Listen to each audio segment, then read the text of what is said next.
कानून की किताब में अगर इंसानियत के लिए दरवाजे खुले हों तो सजा व्यक्ति के द्वारा किए गए अपराध के अकॉर्डिंग की जाती है। लेकिन जब सजा का पैमाना मन माफिक हो तो थोड़े से अपराध के लिए भी दी जाने वाली सजा इंसानियत की सारी सीमाएं क्रॉस कर जाती है।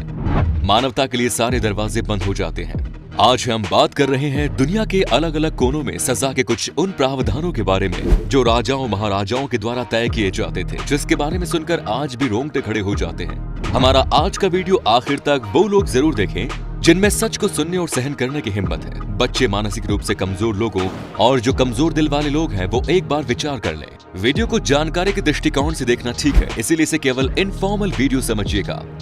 चाइना, अफ्रीका, भारत जैसे दुनिया के अलग अलग हिस्सों में राजा महाराजा चूहों और हाथियों के साथ साथ जानवरों के जरिए अपराधियों को सजा दिलवाया करते थे।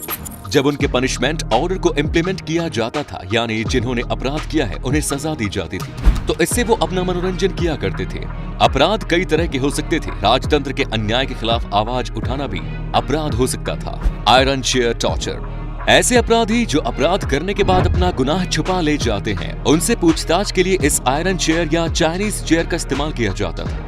देने का ये तरीका डेंजरस है, उतना ही अमानवीय भी। एक ऐसी कुर्सी थी जिसमें बैठने के साथ साथ पीछे टिककर बैठने जाने की बीच वाली जगह हाथ रखने की जगह पर नुकीले लॉक वाली पीतल की कीलें लगी थी, जिनका साइज छोटा और बड़ा रखा गया था। जब किसी व्यक्ति को पूछताछ के लिए गिरफ्तार करके लाया जाता तो उसे इसी चेयर पर बैठा दिया जाता था। इसके बाद नीचे से आग लगा दी, कीलें गर्म होती और उस आदमी के शरीर को पकाना शुरू कर देती। उसे जब तक बैठा कर रखते थे जब तक कि वो सच्चाई न बता दे। अगर वो व्यक्ति निर्दोष होता था तो उसे छोड़ भी दिया जाता था। लेकिन आप समझ सकते हैं, ऐसी एक चेयर में 500 से लेकर 1500 सीटें होती हैं और बैठने के बाद किसी का जिंदा बच पाना बहुत मुश्किल है। Next is brazing bull.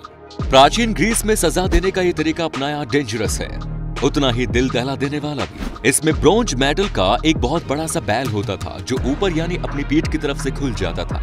अपराधी को पकड़कर इस बैल के भीतर रख दिया जाता था, फिर नीचे से आग लगा दी जाती थी। अब आप समझ सकते हैं कि भीतर पहुंच चुके इंसान की क्या हालत होती थी। जब उस इंसान की चीखें निकलती थी तो इस बैल के मुंह में कुछ ऐसी डिवाइस लगी थी कि उसकी चीखें किसी म्यूजिकल इंस्ट्रूमेंट से निकलने वाली आवाज की तरह सुनाई देती थी। आदमी के जलने से जो धुआं निकलता था उसमें बदबू ना हो, इसके लिए कुछ सुगंधित परफ्यूम जाता था, जिससे कि वहां से निकलने वाला धुआं खुशबूदार रहे। जिस व्यक्ति ने इसकी खोज की थी उसने जब इसे राजा के सामने रिप्रेजेंट किया तो उसे लगा कि राजा फेलारिस इसे नाम देंगे, लेकिन राजा ने तो सबसे पहले इसे ही उस बैल के भीतर डाल दिया। जब वो मरने लगा तो उसे राजा ने बाहर निकाल लिया, लेकिन बाहर निकालने के बाद भी उसे मरवा दिया। इसे ब्रॉन्ज या सिसिलियन बुल भी कहते हैं। एक जंग के दौरान प्राचीन ग्रीक का राजा फेलारिस हार गया और उसे टेलमैथिस ने हराया था। उसने हारे हुए राजा फेलारिस को भी ब्रेंच बुल की सजा दी।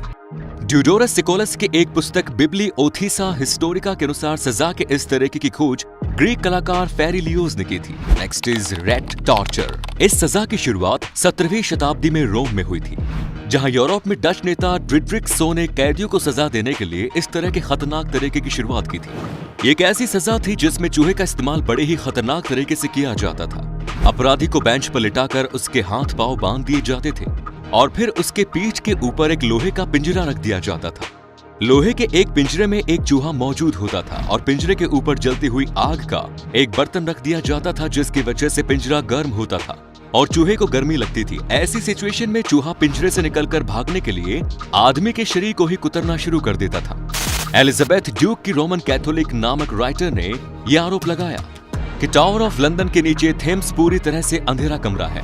बाद में कैदियों से सच उगलवाने के लिए भी इसी तकनीक का इस्तेमाल किया जाने लगा। चूहों द्वारा कुतरकर मारे जाने की भयानक सजा से डरकर अक्सर अपराधी झूठ बोलने की हिम्मत नहीं कर पाता था। Next is milk and honey scepticism. ये सजा पर्शियन एम्पायर में दी जाती थी। 5वीं शताब्दी में पर्शियन एम्पायर में दो भाई आपस में राज सिंहासन के लिए युद्ध लड़ रहे थे। ये घटना 401 बीसी की है, जहां बड़ा भाई ऑरेसिसिस और छोटा भाई साइरस युद्ध के मैदान में आमने सामने थे। ये लड़ाई क्यूनाक्शा में हो रही थी। इस लड़ाई में मिथिडीस नाम से एक ऐसा सैनिक लड़ रहा था जिसने गलती से अपने ही राजा साइरस की हत्या युद्ध के मैदान में कर दी। इस प्रकार इस युद्ध में ऑरेसिसिस की जीत होती है, मगर वो अपने ही राजा को मारने वाले सैनिक से कहता है कि वो दुनिया को कभी ये ना बताए कि सैनिक ने साइरसिस राजा को मारा है, बल्कि ये कहे कि ऑरेसिसिस ने ही राजा को मारा है। वो सैनिक ऐसा ही करता है, लेकिन एक दिन नशे की हालत में उस सैनिक के मुंह से सच्चाई निकल जाती है और दुनिया को पता चल जाता है कि साइरस को राजा ने नहीं मारा बल्कि उसने खुद ही मारा है। इसके बाद तो उसे सैनिक की शामत आ जाती है। राजा गुस्से में आग बबूला हो जाता है और मैथिटिस को काफिज्म की सजा देता है। इस सजा के तहत इस नाव में अपराधी को लटा दिया जाता था और उसके ऊपर से दूसरी नाव ढक दी जाती थी। अपराधी का सिर बाहर होता था, इसके साथ ही उसके दोनों हाथ पांव भी बाहर होते थे और ऊपर वाली नाव अपराधी के ऊपर रख दी जाती थी। ऐसा इसलिए किया जा रहा था कि अपराधी निकलकर भाग न जाए। उसे सूरज की रोशनी में रखा जाता था। इसके बाद अपराधी के शरीर के ऊपर शहद और दूध मिलाकर गिराया जाता था, जिससे उसके शरीर पर मिठास चिपक जाती थी और साथ ही उसे शहद और दूध भी पिलाया जाता था, जिसकी वजह से उसके शरीर से मिठास की गंध फैलने लगती है और कीड़े मकोड़े उसकी तरफ अट्रैक्ट होते हैं। ये मक्खियां, कीड़े मकोड़े, चूहे गुनहगार को घेरकर उसके शरीर को खाना शुरू कर देते थे। इस तरह उस व्यक्ति को कई हफ्तों तक दूध और शहद का घोल पिलाकर जिंदा रखा जाता था। इस सजा के बारे में आज से 950 साल पुराने एक किताब प्लूटार्थ लाइफ ऑफ आर्थाजेड्स में मिलता है।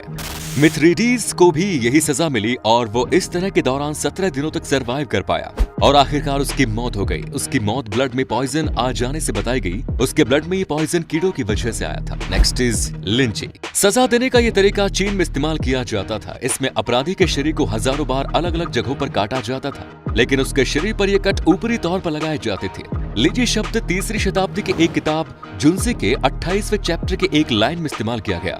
3 चरणों में दी जाने वाले इस सजा के पहले चरण में गुनहगार को एक सार्वजनिक स्थान पर बांध दिया गया, जिससे कि सभी लोग उसे देख सके। इसके बाद एक धारदार चाकू से उसके शरीर पर धीरे धीरे कट लगाया जाता था। चाइनीज लोगों का मानना था कि गुनहगार को इस तरह टुकड़ों में सजा देने से उसकी आत्मा कम मरने के बाद भी संपूर्ण नहीं होती।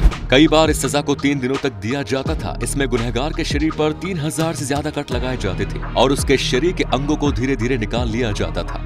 बाद में गुनहगार के शरीर के अंगों को दवाई के रूप में बेचा जाता था। यदि गुनहगार के परिवार पैसे वाला हुआ तो वो घूस देकर अपराधी को एक ही बार में मरवा देता था। लीची को पहली बार सन 1890 में कैमरे में रिकॉर्ड किया गया और ये काम विलियम आर्थर कर्टिस ने किया था। हालांकि चीन की सरकार ने 1950 में इस सजा पर बैन लगा दिया था, लेकिन इसके बावजूद समाचार पत्र द टाइम्स की एक खबर में 9 दिसंबर साल 1927 में चीन के वंचो शहर में इस सजा को देने का जिक्र आता है। नेक्स्ट इज हाथी से कुचलवा देना। इस सजा को सबके सामने दिया जाता था। इसमें प्रशिक्षित हाथी हुआ करते थे जो इशारा मिलते ही गुनहगार को अपने पैरों के नीचे कुचल देते थे। सजा देने का यह तरीका दक्षिण एशिया में श्रीलंका, भारत, इंडोनेशिया जैसे देशों में यूज किया जाता था। इस सजा के बारे में तो शायद आपने सुना भी होगा, क्योंकि हमारे देश में भी इस तरह की सजा दी जाती थी। खासतौर से मुगल काल में अपराधियों को इस तरह की सजा देने का प्रावधान था। हाथी सबसे ज्यादा भारी भरकम और ताकतवर होता है। इसे अपने साथ रखना तो स्टेटस सिंबल की तरह लिया जाता है। राजा महाराजा अक्सर हाथियों को इसी भाव से पालते थे। तो उम्मीद है वीडियो आपको पसंद आई होगी। अपनी राय कमेंट बॉक्स में जरूर दीजिए। वीडियो पसंद आया हो तो लाइक जरूर करें।